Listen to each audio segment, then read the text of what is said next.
sandarkan ke pohon mangga.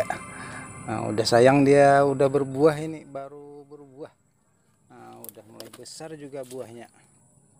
Nah, jadi kita taruh di sini, kita sandarkan ke pohon mangga. Nah, kita masukkan dia ke dalam planter bag.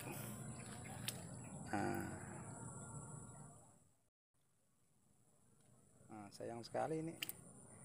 Semoga dia baik-baik saja.